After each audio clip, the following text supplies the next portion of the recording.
మనసులోని మాట నీకెంత చెప్పాలనుకున్నాను నాకు అవకాశం ఇవ్వడం లేదు. అందుకే ఇక్కడికి వచ్చాను. మీరు చెప్పే సంజాయిషులు సమాధానాలు నా మనసుకు తృప్తి కలిగించవని మీకు తెలుసు. తెలిసి కూడా మీరు పదే పదే నా వెంట పడటం చాలా అన్యాయం బాబు గారు. నేను పేదదాన్ని కావచ్చు, మీరు భార్య బిడ్డలతో కాపురం చేసుకుంటున్న పెద్ద మనుషులు. మీరు నన్ను ప్రేమించారనడం న్యాయం కాదు, ధర్మం కాదు. ఈ అన్యాయాన్ని జరిపించడం కోసం మీ తమ్ముడు కోరికల్ని కాలరాచి అతన్ని బాధ పెట్టడం మరీ అన్యాయం. అదేమిటి ఉన్నట్టుండి ఎంత దూరంలో మాట్లాడుతున్నావు? ఏం జరిగింది? ఇంకా ఏమీ జరగలేదు, ఇక మీదట జరుగుతుంది. మన కథ కొత్త మలుపు తిరుగుతుంది. ఎక్కడికి రా బయలుదేరావు? మనశ్శాంతి దొరికే చోటికి. ఇక్కడ నీ మనశ్శాంతికి ఏమైంది? ఎవరైనా అన్నారా? అయిన వాళ్ళే నా గుండెల్లో అగ్నిగుండం రాజేశారమ్మా. ఆ బాధకు తట్టుకోలేక నేను ఇక్కడి నుంచి వెళ్ళిపోతున్నాను. తమ్ముడు, నీ మనసుకు బాధ కలిగించే పనులు ఎవరు చేశారో చెప్పు.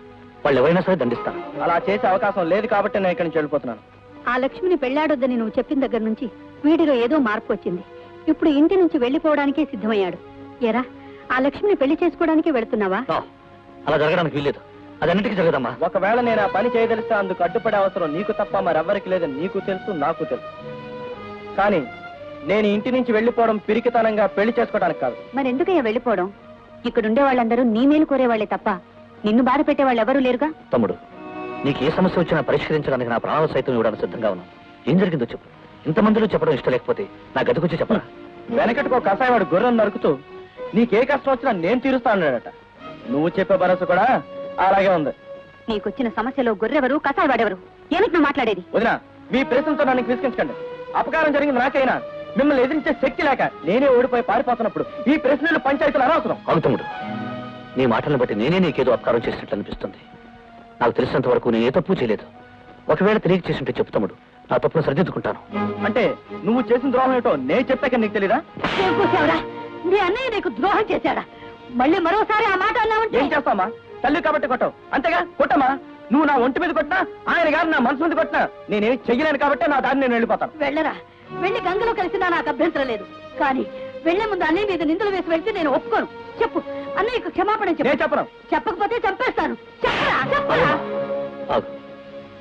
తమ్ముడు పడుతున్న బాధ ఏమిటో అర్థం కాకపోయినా ఆ బాధకి నేనే కారణమని తెలిసి ఇంకా వాడిని బాధ పెట్టడం న్యాయం కాదు. మనందరికీ కావాల్సింది తమ్ముడు శ్రేయస్సు. అందుకే నేనే ఇక్కడి నుంచి వెళ్ళిపోతాను. బాబు, ఏమిటి నువ్వనేది?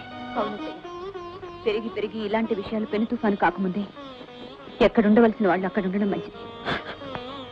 బాబు, అమ్మా శారద, నేను బ్రతికుండగా నా బిడ్డలిద్దరూ విడిపోతారని నేనేనాడు ఊహించలేదు.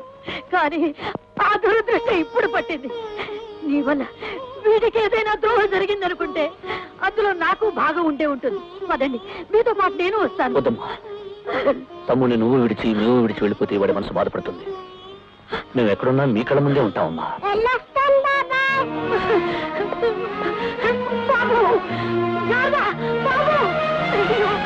వెళ్ళిపోతున్నారు. వాళ్ళు పిలువరా, వాళ్ళు పిలువరా, పిలువరా. వెళ్ళిపోతున్నారే బాబు.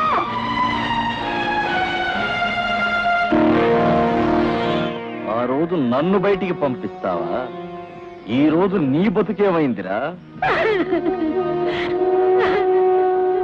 మనసేమో